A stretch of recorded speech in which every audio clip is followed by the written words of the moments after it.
Assalamualaikum warahmatullahi wabarakatuh. Selamat siang teman-teman semua, dimanapun saat ini Anda sedang berada. Jumpa lagi kita berjumpa dengan saya Arif RH dalam rekaman video iseng seperti biasanya.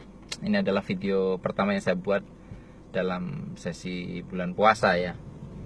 Ya, tema yang akan kita bahas pada kesempatan hari ini adalah judulnya tentang kebergantungan, kemandirian, dan kesaling bergantungan. Ya, mungkin ada di antara Anda yang sekarang merasa direpotin oleh orang lain, ya, diganggu oleh orang lain, ya, disibukkan oleh orang lain, dirusui orang lain, karena orang itu Anda anggap terlalu bergantung kepada Anda. Ya. Jadi memang tahapan awal setiap manusia, saya pikir kita adalah orang yang bergantung kepada orang lain ya. Jadi kita belum mampu mengandalkan diri sendiri, akhirnya kita akan selalu mengandalkan orang lain. Kita mengandalkan kemampuan orang lain, entah karena keahliannya atau karena usianya atau karena ukuran tubuhnya yang lebih besar atau apapun itu. Nah, secara umum boleh dikatakan bahwa kebergantungan itu ditempatkan pada tahapan pertumbuhan yang paling bawah. Jadi kalau misalkan orang itu bergantung melulu, itu katanya nggak mendewasa gitu. Nah, lalu setelah bergantung ini ada satu pertumbuhan selanjutnya yang disebut kemandirian. Nah, sejauh ini yang dulu juga pernah saya pahami bahwa ini adalah tahapan yang dianggap paling tinggi. Karena orang yang mandiri itu tidak mengandalkan orang lain, tidak merusui orang lain, tidak merepotkan orang lain.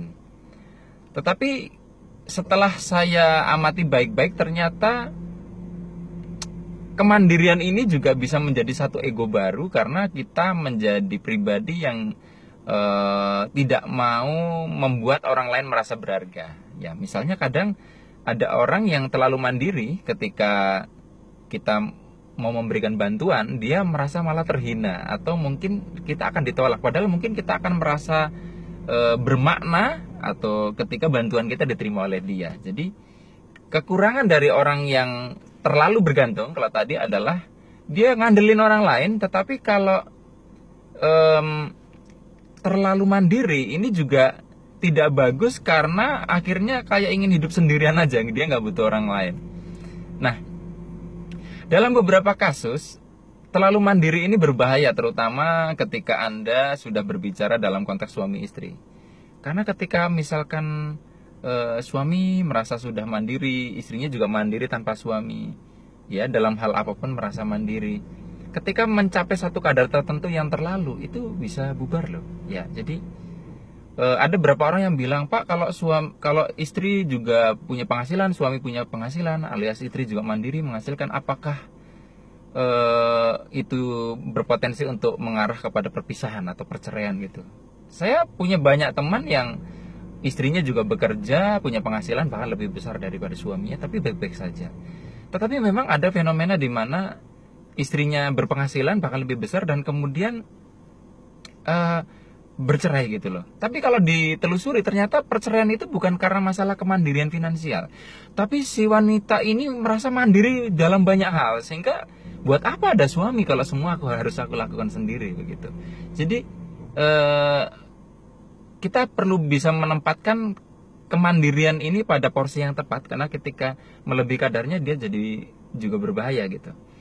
Contoh lagi, misalnya ketika kita mengatakan bahwa Indonesia tuh harus mandiri gitu loh, nggak usah ngandelin produk dari luar negeri gitu kan. Masa kita jadi pasar terus gitu kan? Kalau bisa ya produksi diri sendiri. Nah, ini menjadi ego baru yang akan terjelaskan pada tahapan selanjutnya. Nah, pada tahapan selanjutnya ini saya baru memahami tahapan tertinggi itu dari bukunya Stephen R. Covey. Ya, seingat saya, jadi bahwa orang pada umumnya memahami bahwa yang ada cuman kebergantungan dan kemandirian. Ternyata ada satu level yang lebih tinggi lagi dari kemandirian, yang disebut kesadaran bahwa kita saling bergantung gitu loh. Nah, kesadaran bahwa kita saling bergantung itu adalah kita menyadari bahwa kita itu dibutuhkan orang lain juga membutuhkan kita. Jadi tidak terlalu bergantung, tapi juga tidak terlalu mandiri. Jadi seperti jalan tengah ya. Tapi saya pikir ini yang lebih masuk akal. Nah tadi dalam contoh kasus misalkan Indonesia kok kenapa sih nggak mandiri gitu ya? Kita mengadopsi produk dari luar lain, negara lain terus. Oke, mungkin Indonesia menjadi terlalu tergantung ya. Kemudian kita mandiri. Lalu karena terlalu mandiri ya, itu juga bahaya ya. Sekarang gini, kalau semua negara berpikir sama, kita mandiri, akhirnya menutup diri, maka repot dong. Karena nanti kalau kita jual produk, yang beli produk kita siapa gitu loh, kalau kita mau ekspor. Karena negara lain membeli satu produk dari negara lain kan ada hubungan ketergantungan gitu loh. Nah sehingga kita bisa lihat yang paling bijaksana sebenarnya adalah kesaling tergantungan. Nah sama dengan hubungan antara suami dan istri, saya pikir pas kesadaran bahwa kesaling bergantungan inilah yang fair ya. Fair, tidak terlalu mandiri tapi juga tidak terlalu saling mengandalkan. Ya. Nah, saya membutuhkan istri saya juga membutuhkan saya. Nah kalau misalkan seperti itu kan kita sama-sama saling bisa memberikan manfaat.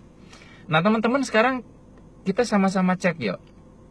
Di dalam hidup biasanya salah satu ketidakharmonisan kita itu disebabkan kita berada terlalu pada level 1 atau 2 tadi.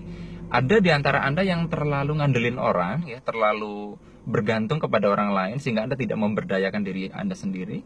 Ada orang yang dia sebetulnya sudah saatnya membutuhkan orang lain, bicara sama orang lain, minta bantuan orang lain, tapi karena dia terlalu mandiri akhirnya mempersulit diri.